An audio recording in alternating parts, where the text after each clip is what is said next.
பிரியர் இல்ல, அபிஷேக பிரியர். அதனால ரொம்ப அழகா தன்னை வச்சுக்க மாட்டாரு. ஆனா அண்ணாமலையார் மட்டும் நீங்க உற்சவமூர்த்தி எடுத்துட்டு வரும்போது நீங்க பாத்தீங்கன்னா, அப்படியே கண்ணெல்லாம் பபுள் மாதிரி அப்படி அழகா இருக்கும். பார்க்க முருகன் தான் அழகுன்னு எல்லாரும் சொல்லுவாங்க இல்லையா? அண்ணாமலையாரை போய் பாருங்கடா, அண்ணாமலையார் தான் அழகுன்னு நீங்க எல்லாம் சொல்லிடுவீங்க. அவ்வளவு அழகா இருப்பார். அந்த அண்ணாமலையாரோட முதுகுல ஒளிஞ்சிட்டு இருப்பாங்க உண்ணாமலை அம்மன். கணவனுக்கு கட்டுப்பட்ட மனைவி.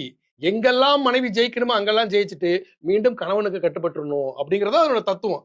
தனிச்சு செயல்படக்கூடாதுன்னு அர்த்தம் இல்ல. ஆனா கணவனுக்கு கட்டுப்பட்ட மனைவி அப்படிங்கறத புரிஞ்சுக்கணும். படிக்கணும், ஜெயிக்கணும், தனிச்சு செயல்படணும். ஆனா கணவனுக்கு கட்டுப்பட்டுறணும். மனைவியை அரவணைச்சு போகணும் கணவன் அப்படிங்கறது அதனோட தத்துவ மொழிய. தனிச்சு போயிட்டு அராஜகம் பண்ணணும், கலியுகத்துல பெண்கள் ரொம்ப ஆடணும்னு அர்த்தம் இல்ல.